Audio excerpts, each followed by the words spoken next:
Hello दोस्तों, मैं स्वागत करता हूं आपके अपने ही यूट्यूब चैनल एसएससी स्टडी पर। आज की T20 वाली क्लास में हम 20 ऐसे प्रश्न देखेंगे जो सही प्रतियोगी परीक्षाओं के लिए काफ़ी उपयोगी है। तो बने रहिएगा वीडियो के लास्ट तक। तो चलिए चलते हैं अपने पहले प्रश्न की ओर। तो आज का आपका पहला सवाल कुछ इस प्रकार है। आपका पहला सवाल है, हर्मिट ऑफ शिमला किसे कहा जाता है? आपका ऑप्शन है George Yule, William Wedderburn, A O Hume और रविन्द्रनाथ टैगोर। तो आपका सही आंसर हो जाएगा A O Hume. A O Hume. Hermit of Shimla किसे कहा जाता है? एओ ह्यूम को कहा जाता है। बढ़ते हैं अगले सवाल की ओर। आपका अगला सवाल है, भारतीय सिविल सेवा में चुने गए पहले भारतीय का नाम क्या था? आपका ऑप्शन है सत्येंद्रनाथ टैगोर, सरोजिनी नायडू, लाला लाजपत राय, सी आर दास। तो आपका सही आंसर हो जाएगा सत्येंद्रनाथ टैगोर, ऑप्शन ए। भारतीय सिविल सेवा में चुने गए पहले भारतीय का नाम क्या था? सत्येंद्रनाथ टैगोर। भारतीय सिविल सेवा में चुने गए पहले भारतीय का नाम क्या था? सत्येंद्रनाथ टैगोर। बढ़ते हैं अगले सवाल की ओर। आपका अगला सवाल है, किस गवर्नर जनरल के समय में भारतीय राष्ट्रीय कांग्रेस बनी थी? आपका ऑप्शन है Lord Ripon, Lord William Bentinck, Lord Dufferin, Lord Curzon. आपका सही आंसर है लॉर्ड डफरिन, ऑप्शन सी। किस गवर्नर जनरल के समय में भारतीय राष्ट्रीय कांग्रेस बनी थी? तो लॉर्ड डफरिन के समय में भारतीय राष्ट्रीय कांग्रेस बनी थी। लॉर्ड डफरिन का कार्यकाल, अगर आपसे कोई पूछे कि लॉर्ड डफरिन का कार्यकाल कितने वर्ष कब से कब तक था, तो लॉर्ड डफरिन का कार्यकाल 1884 से 1888 तक रहा था। 1884 से 1888 ईस्वी तक लॉर्ड डफरिन का कार्यकाल रहा था। यह भारत का वायसराय लॉर्ड रिपन के बाद बना था और लॉर्ड रिपन का कार्यकाल 1880 से 84 ईस्वी तक लॉर्ड रिपन का कार्यकाल रहा था। किस गवर्नर जनरल के समय में भारतीय राष्ट्रीय कांग्रेस बनी थी? Lord Dufferin. लॉर्ड डफरिन का कार्यकाल 1884 से 1888 ईस्वी तक था और यह किस वायसराय के बाद भारत का वायसराय बना था? तो लॉर्ड रिपन के बाद भारत का वायसराय बना था। और लॉर्ड रिपन का कार्यकाल कोई अगर आपसे पूछे तो वह हो जाएगा 1888 से 84 ईस्वी तक। तो बढ़ते हैं अगले सवाल की ओर। आपका अगला सवाल है, भारतीय विश्वविद्यालय अधिनियम 1904 किस वायसराय के कार्यकाल में पारित किया गया था? आपका ऑप्शन है Lord Lytton, Lord Curzon, Lord Ripon और लॉर्ड हार्डिंग। आपका सही आंसर हो जाएगा Lord Curzon, answer B, Lord Curzon. भारतीय विश्वविद्यालय अधिनियम 1904 किस वायसराय के कार्यकाल में पारित किया गया था? तो लॉर्ड कर्जन। लॉर्ड कर्जन के कार्यकाल में पारित किया गया था। लॉर्ड कर्जन का कार्यकाल अगर कोई आपसे पूछे तो 1889 से 1905 तक लॉर्ड कर्जन रहा था। भारतीय विश्वविद्यालय अधिनियम 1904 किस वायसराय के कार्यकाल में पारित किया गया था? Lord Curzon. और लॉर्ड कर्जन का कार्यकाल कब से कब तक रहा था? 1889 से 1905 ईस्वी तक। बढ़ते हैं अगले सवाल की ओर। आपका अगला सवाल है, भारतीय सिविल सेवा में चुने गए पहले भारतीय का नाम क्या था? आपका ऑप्शन है सत्येंद्रनाथ टैगोर, सरोजिनी नायडू, लाला लाजपत राय और सी आर दास। तो आपका सही आंसर हो जाएगा सत्येंद्रनाथ टैगोर, सत्येंद्रनाथ टैगोर। भारतीय सिविल सेवा में चुने गए पहले भारतीय का नाम क्या था? सत्येंद्रनाथ टैगोर। भारतीय सिविल सेवा में चुने गए पहले भारतीय का नाम क्या था? सत्येंद्रनाथ टैगोर। बढ़ते हैं अगले सवाल की ओर। आपका अगला सवाल है, भारतीय इतिहास में वर्ष 1885 क्यों प्रसिद्ध है? तो आपका ऑप्शन है भारतीय राष्ट्रीय कांग्रेस की स्थापना के कारण, भारतीय राष्ट्रीय कांग्रेस के पतन के कारण, प्लासी युद्ध के कारण और बक्सर युद्ध के कारण। आपका सही आंसर हो जाएगा भारतीय राष्ट्रीय कांग्रेस की स्थापना के कारण। 1885 क्यों प्रसिद्ध है? भारतीय राष्ट्रीय कांग्रेस की स्थापना के कारण। 1885 क्यों प्रसिद्ध है? भारतीय राष्ट्रीय कांग्रेस की स्थापना के कारण। बढ़ते हैं अगले सवाल की ओर। आपका अगला सवाल है, भारतीय राष्ट्रीय कांग्रेस की पहली बैठक किस शहर में हुई थी? आपका ऑप्शन है कोलकाता, मुंबई, इलाहाबाद, अहमदाबाद। आपका सही आंसर हो जाएगा मुंबई। ओ शिट, आपका सही आंसर हो जाएगा मुंबई। भारतीय राष्ट्रीय कांग्रेस की पहली बैठक किस शहर में हुई थी? तो मुंबई में। इसके संस्थापक कौन थे? एओ ह्यूम। भारतीय राष्ट्रीय कांग्रेस के संस्थापक कौन थे? एओ ह्यूम। बढ़ते हैं अगले सवाल की ओर। आपका अगला सवाल है, ए नेशन इन द मेकिंग पुस्तक किसने लिखी थी? आपका ऑप्शन है दीनबंधु मित्र, बाल गंगाधर तिलक, सुरेंद्र नाथ बनर्जी और सुभाष चंद्र बोस। आपका सही आंसर हो जाएगा सुरेंद्रनाथ बनर्जी। आपका सही आंसर हो जाएगा Surendranath Banerjee, option C. A nation in the making पुस्तक किसने लिखी है? सुरेंद्रनाथ बनर्जी ने। सुरेंद्रनाथ बनर्जी। अगर आपसे पूछे कि सुरेंद्रनाथ बनर्जी का जन्म कब हुआ था, तो सुरेंद्रनाथ बनर्जी का जन्म 10 नवंबर 1848 ईस्वी को कोलकाता में हुआ था। 1848 ईस्वी को कोलकाता में हुआ था।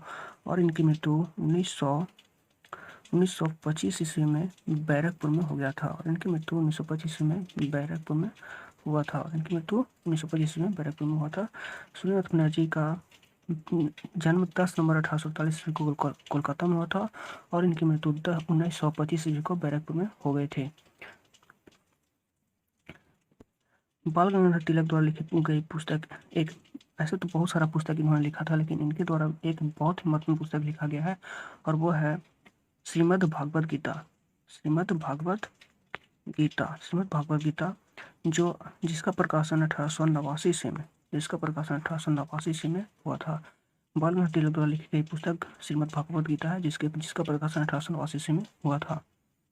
ए नेशन इन द मेकिंग पुस्तक किसने लिखी है? सुरेंद्रनाथ बनर्जी। सुरेंद्रनाथ बनर्जी का जन्म 10 नवंबर 1848 ईस्वी को हुआ था, और इनकी मृत्यु 1925 में थी। बाल गंगाधर द्वारा लिखी गई ये पुस्तक श्रीमद् भागवत गीता है। यह इसका प्रकाशन 1889 ईस्वी में हुआ था। बढ़ते हैं अगले सवाल की ओर। आपका अगला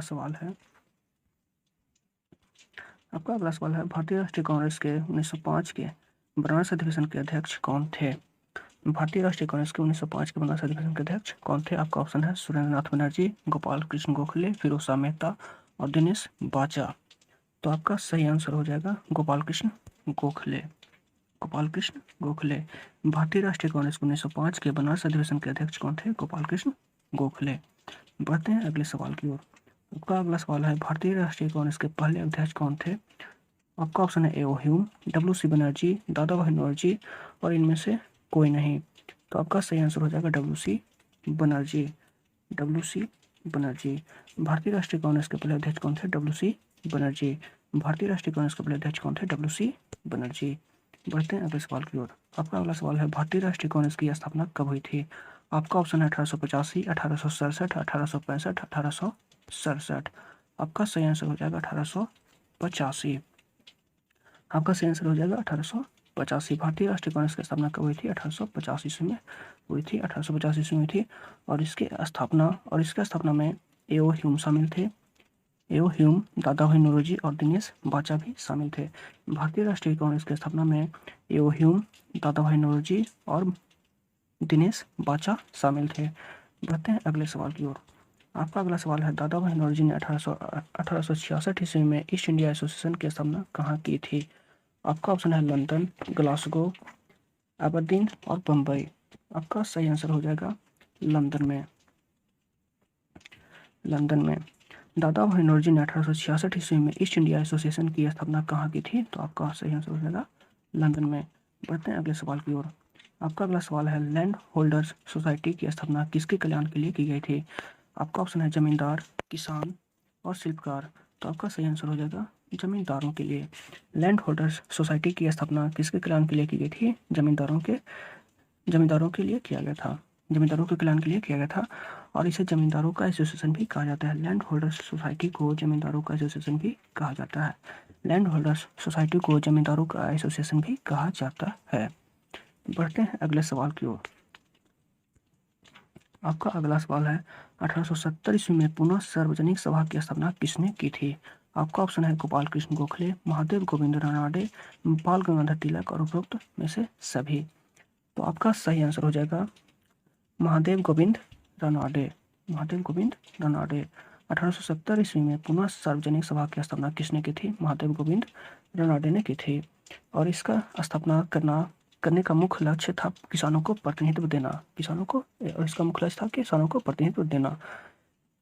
इसकी पहली सत्र की शुरुआत महाराष्ट्र में हुई थी। पुनः सार्वजनिक सभा की पहली सत्र की शुरुआत महाराष्ट्र में हुई थी। तो बढ़ते हैं अगले सवाल की ओर। आपका अगला सवाल है निम्नलिखित में से कौन भारतीय राष्ट्रीय कांग्रेस के स्थापना अधिवेशन में उपस्थित नहीं थे? आपका ऑप्शन है दादा भाई नौरोजी, जस्टिन रानाडे, सुरेंद्रनाथ बनर्जी और जी सुब्रमण्यम अय्यर। आपका सही आंसर हो जाएगा सुरेंद्रनाथ बनर्जी। सुरेंद्रनाथ बनर्जी। निम्नलिखित में से कौन भारतीय राष्ट्रीय कांग्रेस के स्थापना दिवस में उपस्थित नहीं थे? सुरेंद्रनाथ बनर्जी उपस्थित नहीं थे। बढ़ते हैं अगले सवाल की ओर। आपका अगला सवाल है, लैंड होल्डर्स सोसाइटी कलकत्ता के संस्थापक कौन थे? आपका ऑप्शन है राजा राम मोहन राय, द्वारकानाथ टैगोर, हरीश चंद्र विद्यासागर और इनमें से कोई नहीं। आपका सही आंसर हो जाएगा द्वारकानाथ टैगोर। द्वारकानाथ टैगोर। इसकी स्थापना 1838 ईस्वी में की गई थी। इसकी स्थापना 1838 ईस्वी में की गई थी। तो बढ़ते हैं अगले सवाल की ओर।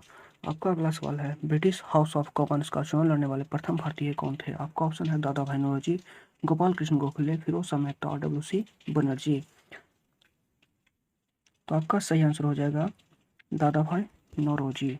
आपका सही आंसर हो जाएगा दादा भाई नौरोजी। और मैं आपको बता दूं कि ये सिर्फ पहले भारतीय ही नहीं बल्कि पहले एशियाई भी थे। दादा भाई नौरोजी पहले भारतीय नहीं बल्कि पहले एशियाई भी थे। ब्रिटिश हाउस ऑफ कॉमन्स का चुनने वाले प्रथम भारतीय कौन थे? दादा भाई Naoroji. Dadabhai Naoroji. British House of Commons का चुनने वाले प्रथम भारतीय कौन थे? दादा भाई नौरोजी। बढ़ते हैं अगले सवाल की ओर। आपका अगला सवाल है, इलिबर्ट विलीवाद किस भाषा के कार्यक्रम में उभरा था? आपका ऑप्शन है लॉर्ड रिपन, लॉर्ड लिटन और डफरिन और नॉर्थ बुक। आपका सही आंसर हो जाएगा लॉर्ड रिपन। Lord Ripon. आपका सही आंसर हो जाएगा लॉर्ड रिपन। इलिबर्ट विलीवाद किस भाषा के कार्यकाल में उभरा था? लॉर्ड रिपन के कार्यकाल में उभरा था।